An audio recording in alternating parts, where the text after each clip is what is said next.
Hi നമസ്കാരം. Channel subscribe ചെയ്യാത്ത എത്രയും പെട്ടെന്ന് ചെയ്യുക. സൺറൈസേഴ്സ് ഹൈദരാബാദും RCBയും തമ്മിലുള്ള ഇന്നത്തെ മത്സരത്തിൽ RCBക്ക് മികച്ച വിജയം. ടോസ് ലഭിച്ച ആദ്യം ബാറ്റിംഗ് തെരഞ്ഞെടുത്ത RCB 206 റൺസ് എടുത്തു. കോഹ്ലി 50 അടിച്ചെങ്കിലും അദ്ദേഹത്തിന്റെ സ്കോറിംഗ് വളരെ പതുക്കെയായിരുന്നു. 43 പന്തുകൾ നേരിടേണ്ടി വന്നു 51 റൺസ് എടുക്കുന്നതിന്. എങ്കിൽ പോലും പടിതരുടെ ഒരു വെടിക്കെട്ട് ബാറ്റിംഗ് 20 പന്തിൽ സ്ട്രൈക്ക് റേറ്റ് 250 എന്ന നിലയിൽ 50 റൺസ് എടുത്തു. പട്ടുകൂറ്റൻ 5 സിക്സറുകളും 3 ബൗണ്ടറികളും. മികച്ചതായിരുന്നു ആ ഇന്നിങ്സ്. ആ ഇന്നിങ്സ് തന്നെയാണ് ബാംഗ്ലൂരിന് മികച്ചൊരു സ്കോർ കെട്ടിപ്പടുക്കാൻ കാരണമായത്. അതുപോലെ തന്നെ ക്യാപ്റ്റൻ ഡുപ്ലിസസും 12 പന്തിൽ 25 അടിച്ചു. അവസാനത്തിൽ വന്ന ഗ്രീനും മോശമാക്കിയില്ല, 37 റൺസ് എടുത്തു. ദിനേശ് കാർത്തിക് 11.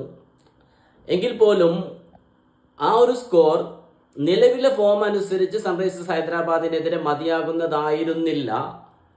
കാരണം ഈ സീസണിൽ തന്നെ 250 മുകളിൽ 3 തവണ സ്കോർ ചെയ്ത ടീമാണ് സൺറൈസേഴ്സ് ഹൈദരാബാദ്. ഈ RCBക്കെതിരെ തന്നെ 287 എന്ന റെക്കോർഡും ഇട്ട ടീമാണ് സൺറൈസേഴ്സ് ഹൈദരാബാദ്. ഇന്ന് കളി നടക്കുന്നതും ഇന്നലെ പറഞ്ഞതുപോലെ സൺറൈസേഴ്സ് ഹൈദരാബാദിന്റെ ഗ്രൗണ്ടിലാണ്. പക്ഷേ ഇന്നത്തെ ഹൈദരാബാദിന്റെ ഈ അമിത കോൺഫിഡൻസിന് വളരെ ശക്തമായ തിരിച്ചടി ഏൽക്കേണ്ടി വന്നു. സത്യം പറഞ്ഞാൽ ഇന്ന് RCB ബൗളേഴ്സിന്റെ റിവഞ്ച് ആയിരുന്നു.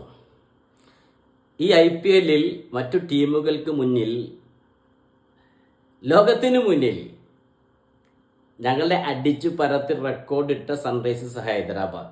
ആ ഹൈദരാബാദിന് ഒരിക്കൽ കൂടി മുന്നിൽ കിട്ടിയപ്പോൾ സൺറൈസേഴ്സ് ഹൈദരാബാദിനെതിരെ RCBയുടെ ബൗളേഴ്സ് മികവ് കാട്ടി.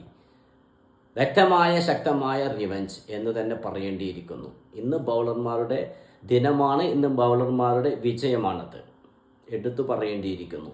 അഭിഷേക് ശർമ്മക്ക് മാത്രമാണ്, അതുപോലെ തന്നെ ക്യാപ്റ്റൻ കമ്മിൻസിന് മാത്രമാണ് 30ക്ക് മുകളിൽ സ്കോർ ചെയ്യാൻ കഴിഞ്ഞത്. മറ്റെല്ലാവരും വളരെ ക്ലാസൻ, ഹെഡിനെ നിലം തൊടിച്ചില്ല, നിർത്തിയില്ല എന്ന് തന്നെ പറയാം. ക്ലാസനെയും അതുപോലെ തന്നെ. ഇന്നലെ നമ്മൾ ചെയ്ത വീഡിയോയിൽ പറഞ്ഞിരുന്നു RCBക്ക് പ്രതീക്ഷ നിലനിർത്തണമെങ്കിൽ ഇന്ന് വിജയിച്ചേ മതിയാകൂ എന്നത്. ആ പ്രതീക്ഷ നിലനിർത്തിയിരിക്കുന്നു RCBയെ സംബന്ധിച്ച് ഇനി എല്ലാ മത്സരങ്ങളും ജയിക്കുക എന്നുള്ളതാണ് ആദ്യ കടമ്പ. മറ്റുള്ളത് പിന്നീട് എല്ലാ മത്സരങ്ങളും കഴിഞ്ഞതിന് ശേഷം കണക്ക് കൂട്ടലുകൾക്കൊടുവിൽ തീരുമാനിക്കേണ്ട കാര്യങ്ങളാണ്. കാത്തിരിക്കാം പ്രതീക്ഷയോടെ RCBക്കും ഫാൻസുകാർക്കും.